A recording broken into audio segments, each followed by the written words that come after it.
sitting on top of San Jacinto Peak, just under 11,000 feet.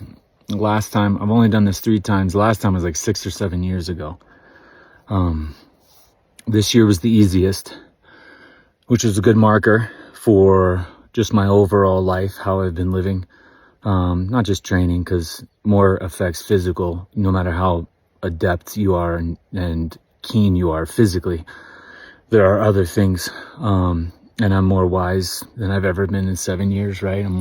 So that would mean the tissues that I'm able to use, my body that I'm able to live in, I understand it better, I can support it better, I know what the rules are, I know when to break the rules, I know what's going to cost me if I do break the rules. But something that was interesting on the way up, so it's 16 miles round trip, 8 up, 8 down, and I'm passing all these people, and it's not making fun of them or anything, everyone's got their own way, but they got packs and packs for a day trip, loaded with water and drinks and food and all this stuff, and all I had was my coffee mug, just one fill, right, from the morning, and I was carrying a banana.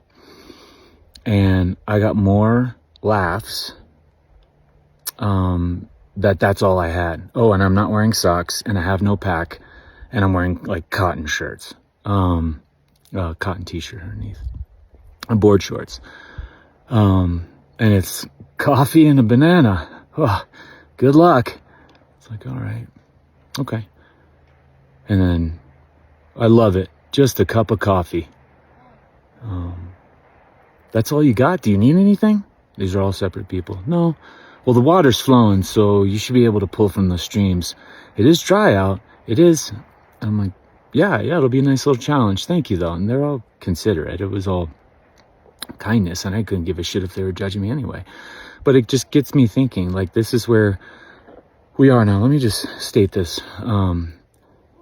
If I have hydration concerns, I got more going on in my life than a camelback of water would ever be able to manage or fix. So if I can't handle 16 miles in 65-degree weather with no breeze, elevation change of maybe 6,000 feet, 7,000 feet, whatever, so that was difficult. I'm not under a time limit other than sunset. I could have taken my time and taken rests and all this other stuff. If I can't do that, that's basic level human. This isn't like extreme level human.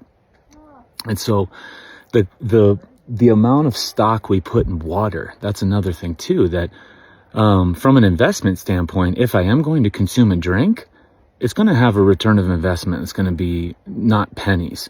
And that's all water is. It just takes up space in your stomach. It doesn't, in a pinch, in a fucking, like, of course, the hospital doesn't even understand healing. Doctors don't understand the body or healing, and they won't give you plain water. They give you salt water, and it's shitty salt water. Like, I would just invest, and my cells and the plasma and the liquid in my body right now is dependent on last night's dinner, this morning's thoughts, emotions, atmospheric changes, last 3 nights' dinner, the last 10 days of dinner, breakfast.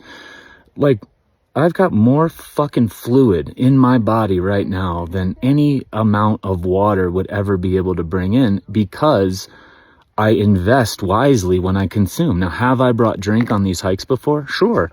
Sparkling grape juice, bacon, things that I enjoy, absolutely. And I'm going to take my time a little bit, come as a couple, maybe not go as high, branch off, take clothes off, sit on the side of a mountain totally isolated and eat bacon and grape juice and sparkling water. Are you fucking kidding me? Or if I really wanted to, I would just bring more fruit.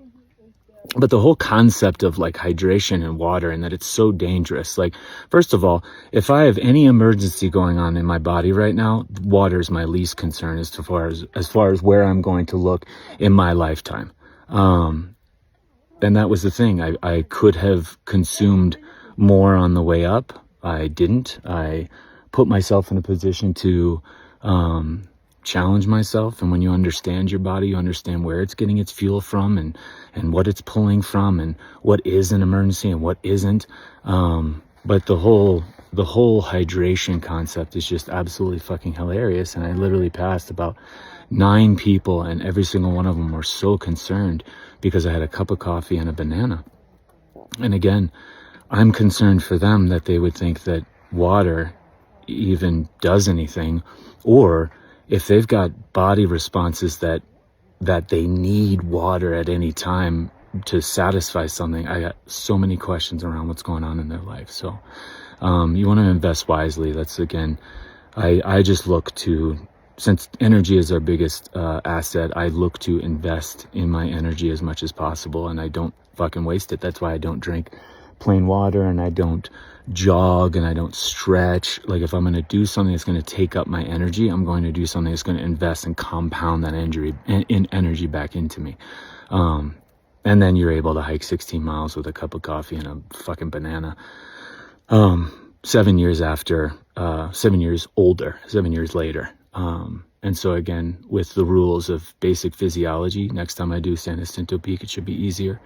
And I will have to push myself more and maybe reduce my intake more to make this a tougher challenge.